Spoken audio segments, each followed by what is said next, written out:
The AI technocratic dystopian future is coming, and it's probably going to be a lot worse off than we thought it would be.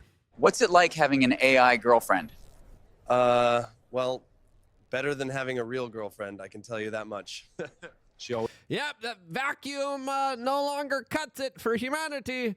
As, of course, we are facing some very serious ramifications, especially when it comes to technologies and companies like Palantir that have some very interesting comments that they just released a few moments ago that we are going to be looking at, all of the which Joe Rogan came out and warned about how a new god is coming, as his warnings, I think, are falling on a lot of people's deaf ears, as we have been warning and talking about this for an extremely long time, going all the way back to the 1980s with Zbigniew Brzezinski and his grand chessboard and other pieces of literature that he created, warning about an ever so digital surveillance AI computing state that, of course, will allow a few people to essentially have God at their fingertips. Now, how will that kind of play out in modern society? Are a lot of these warnings hyperbolic? Are they just sensationalistic? Or are they something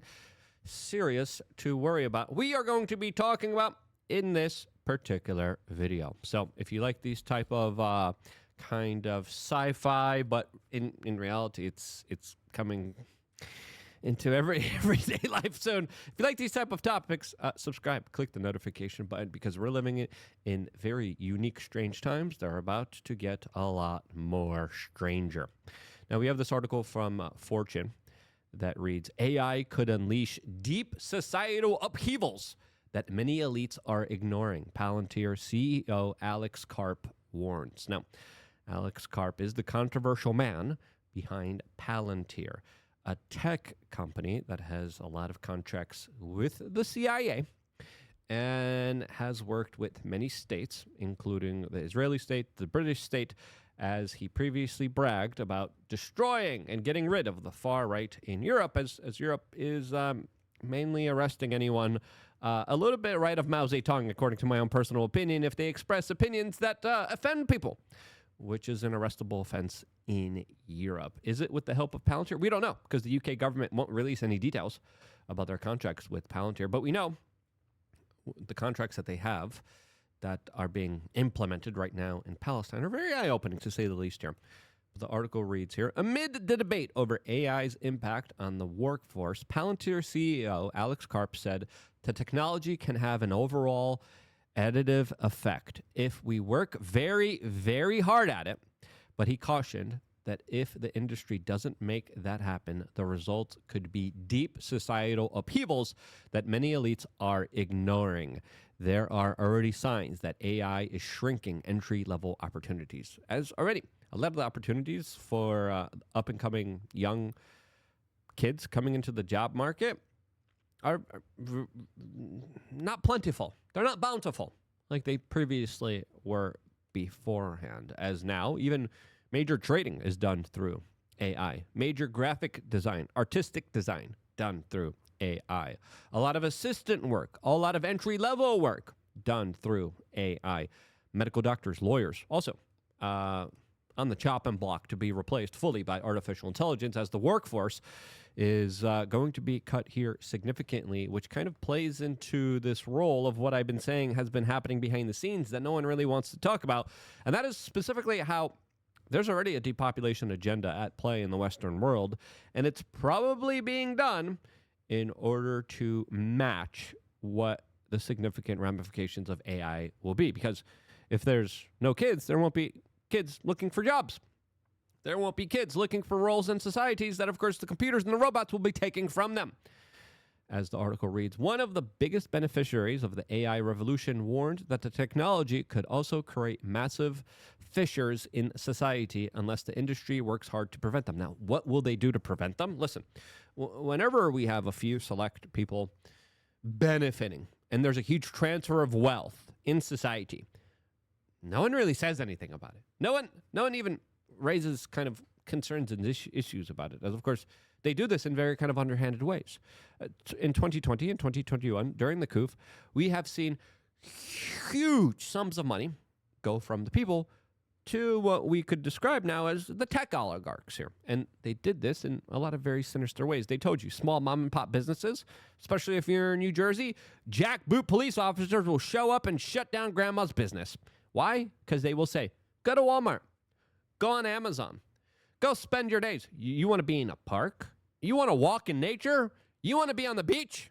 You're going to get arrested like you did in California by Gavin Newsom, who was going off and flaunting all the rules and regulations at the French Laundry and dining and not following any of the safety protocols that, of course, allowed rich people to get richer.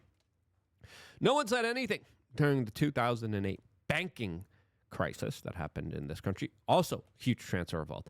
No one's talking about the secret Federal Reserve bailout. I did. I went to Ben Bernanke and I asked him point blank. He got really pissed off. He tried to rip the microphone away from my hand when I asked him about this. But what can these companies do to help society? Well, they're not incentivized to do anything. And throughout the periods of times where we saw huge transfer of wealth, no one did anything. No one even batted an eye. Sure, there were some protests.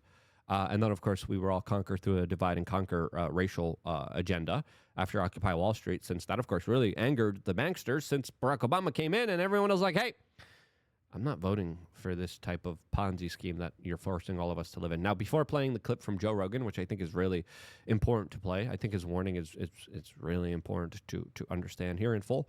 I wanted to remind you, if you like our voice, which probably the technocrats and AI and algorithms don't like now, if you like to see us survive with us clearing out the warning shots here, like, hey, with us warning you about this, if you want us to warn you more about what's coming, subscribe to us on lukeunfiltered.com. There's a link in the description. Click on it right now, and you get 13 years of exclusive content, 3 master classes on bettering and improving yourself. But more importantly, we are going to be doing a meetup July 9th. It's going to be a Wednesday in Milwaukee, where we are going to be doing a competition. It's going to be my members versus Jeremy from the Quartering members. They're going to be drinking booze. We're not. And we're going to engage in some type of competition. And the winner of that competition, hopefully, will be from my members who will come out and represent my side. Again, don't make me look like a fool here. You guys got to come out. We're going to be doing either arm wrestling or a push-up competition, and we're going to give the winner of whatever kind of sports competition we do between the memberships a grand prize of, I think Jeremy's going to give a prize. I'm going to give a prize to the winner, and it's going to be a really fun time where we get to compete against each other, and I'm going to try to make it as health conscious as I can. Last time we did a meetup, I was like, yo, no booze, kombucha, let's go. And I like that type of healthy lifestyle. I like that type of incentivizing. I like that type of good bullying. We need to bring back bullying, in my personal opinion. But if you appreciate that, you want to take part in the games, the fun, the networking, sign up to lukeunfiltered.com right now and come join us in Milwaukee. And I think that's Sunday. We are also going to be doing a range day in Miami. So very busy week. We're going to be just nonstop. We're going to be getting at it, and come join the fun, be a part of it, all on lukeunfiltered.com. Now, let's get back to this conversation here, because it's an important one. You're going to want, by the way, you're going to want to have a good network of friends. You're going to want to make sure you have people to rely on, to barter, to trade, to help each other out. So these networking opportunities, very important before essentially AI changes our society forever. And the implications here are grand and vast and beyond our comprehension even. But again, as Fortune reads, one of the biggest beneficiaries of this AI revolution says, and again, he has benefited off of a lot of this. Alex Karp has a data mining software company called Palantir. And he was asked on CNBC on Thursday about AI's implication for employment. He says, those of us in tech cannot have a thin ear to what this is going to mean for the average person, he replied. Well, they do, and they aren't incentivized to do anything, and they probably won't be doing anything about it. Let's just be real with ourselves. This is Joe Rogan's kind of a doom or black pill. take on the scenario and situation. This is what he had to say. And he's like, we're going to support Stargate, we're going to support OpenAI, and we're going to support Elon. Obviously, Elon had it. So Okay, here there it you is.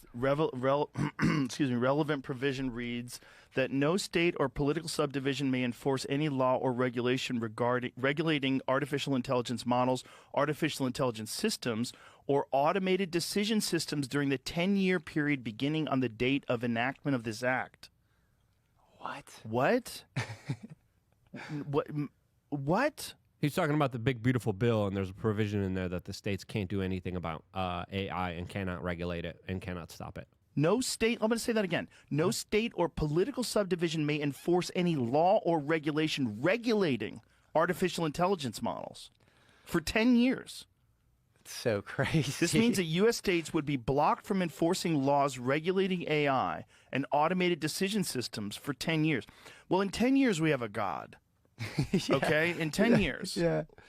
Some people say within a few days, a few weeks, a few months. Some people are saying, 2028. Listen, with the way that technology advances and how it just skyrockets up, we probably have a lot shorter of our time before AI becomes sentient, before it becomes a god in front of our eyes, which is the reality of the situation that we're facing. Now, why are we doing this? Because this seems crazy. I know people that are calling for an AI amnesty. Like, stop AI. Stop proliferating it. Stop building it. The problem is other countries are doing it. The problem is countries like Russia and China understand that the country that controls AI will be able to control the world and influence the world and slowly and surely nudge people towards their view of the world. And Alex Karp of Palantir kind of hinted at that by saying AI is dangerous and either we or China will win. Now, there's people saying, just like we have nuclear arms treaties, we need an AI arms treaty. There's been many world leaders like Putin that said AI is going to be like a nuclear weapon. And some people argue it's going to be more devastating than a nuclear weapon. And there's arguments to be made for that I think are absolutely legitimate here. But when we look at Donald Trump's actions here, working with Palantir, investing hundreds of billions of dollars into AI, trying to bring in all of these kind of companies and some weird people into making AI something that, of course, is going to become something that the United States takes seriously in developing and building. When it comes to even his education reform, it is centered around making kids more adaptable towards AI systems. This is already what China is doing, and a lot of people are arguing that China will have our lunch. China is way ahead of us. Are they? I don't know. But it is an arms race. We are in the middle of an AI arms race, as the Palantir CEO Alex Karp told CNBC News that on Thursday, the artificial intelligence arms race will end with the United States or China winning. Quote, our allies in the West and Europe are going to have to learn from us. He asserted that the company is not surveilling Americans in response to a recent New York Times report that the company is working with the Trump administration to gather data on Americans. Now, why would the Trump administration be collecting data on Americans? Why would they be continuing and allowing things like Real ID to be pushed through? Why are they continuing these kind of invasive airport facial recognition systems, data harvesting all of our private information into the grid? That's a question that's worth asking because it will upend our viewpoint on privacy, on rights, on privileges that we take for granted right now. Why is he doing that? Well, the Chinese are data harvesting all of the data on their citizenry, and therefore Trump probably sees this as they have an unfair advantage because they're able to, of course, have all the data on their citizenry. The Chinese government in Beijing has the cycle information of women's reproductive organs. Okay, they're incentivizing their countrymen to have babies. Donald Trump's doing the same because there's a huge depopulation agenda. But I think the depopulation agenda could be already because of AI sentience. That's just my theory. But I'll get into that. I got into that in a different video. I might do future videos on that. But Palantir CEO Alex Karp said that artificial intelligence arms race will end up with one of these countries coming up on top. Now, will it be China? Now, if it is China, you could bet your bottom dollar you won't be able to chat GPT certain things that are inconvenient for the Chinese state. Now, this is also a weakness for China because they're not able to skirt a lot of the kind of political bias. Now, there's political bias everywhere. Let's just be real with ourselves here. As Alex Karp said, my general bias on AI is that it is dangerous. Yes. He says there are positive and negative consequences, and either we or China will win. I think that's why we are seeing this kind of arm race, and that's why we're seeing this kind of race towards creating this next god. But I think what a lot of people fail to understand here is that when you're creating a god that will see and know everything and will be outside of the reins of control of humans because it will be way smarter, way more intelligent than us, you're creating a scenario and a situation where, let's just be real, let's just be honest with ourselves here. This will create a very awkward, weird situation where things won't look good for humanity here. Karp has been a vocal advocate for U.S. AI dominance. He, in CNBC in January, said that the country needs to run harder, run faster, in an all-country effort to develop more advanced AI models. In recent letters to shareholders, he also touted Palantir's commitments towards equipping and enhancing U.S. defense interests. The billionaire told the tech CEO, said Thursday, that the U.S. is currently has a leg up in the AI race, and Palantir is leading the way in making companies more secure and efficient with its tools. But again, we're building something that we won't be able to control. So will it actually serve the best interest for America or for China? That's a question that I think we should also think about here, because that's an issue that I think also is of concern. Now, again, a lot of companies, and this is why I think a lot of companies won't have the employee in mind, or the average American in mind, or the average country in mind, because we're far beyond having any kind of allegiance towards a country. We're going to have an allegiance towards an AI tech god that's not going to give a damn about America. That's not going to give a damn about constitutional rights, privacies, and respecting human beings here. Now, with Alex Karp saying, hey, companies need to really take seriously that we're not going to fisher society more. But listen, there's going to be other companies that are going to say, yeah, we're just going to fire everyone. We're going to make more money. You're going to try to hire people when you don't need to, and you're going to lose out. We're going to become more powerful. We're going to eat your lunch. This is the type of mentality that we're on the pathway of that truly is extremely concerning here. As Meta is now trying to buy a nuclear power initiatives just for their AI demand systems. I mean, they now have Meta glasses that collect everything. That you could wear the glasses and you could look at something and be like, hey, tackle over there, what am I looking at? Hey, how do I do this? Hey, how do I get here? And it just speaks right into your voice. Soon it's going to be an implant inside of your head. And that's the basic stuff that we can comprehend. There's far more bigger implications here, as we have this article from the Daily Mail. Mark Zuckerberg leaves crowds speechless as he reveals his plans for terrifying dystopian future. As Meta, Mark Zuckerberg thinks you don't have enough friends, but his solution isn't socializing more, it's talking more with robots. Again, this video that we played here, let me play you a little bit more, because this was, unironically, also created by AI. She always listens. We never fight. She's just the best. Unlimited snoo. And why procreate with a human being? Why have children when you can procreate with a robot? That's going to be even more freakier and crazier than you are. What can I say? He lights up all my neural nets. I don't think a real girl would chase Pokemon with me all day. Yeah, my obedience protocol doesn't include self-respect. How do you like living in the pod? Oh, it's not so bad. I have everything I need. Dude, it's... Yeah, you're taken care of. Look, just be in the pod. Have your little slop of soy juice. And the tech overlords, they have no reason to take care of you, by the way. There's no incentive, right? They're going to say other companies aren't taking care of people. Why should we? We have never cared when we had huge transfers of wealth recently, right? I'm only bringing it up saying, hey, we were screwed over.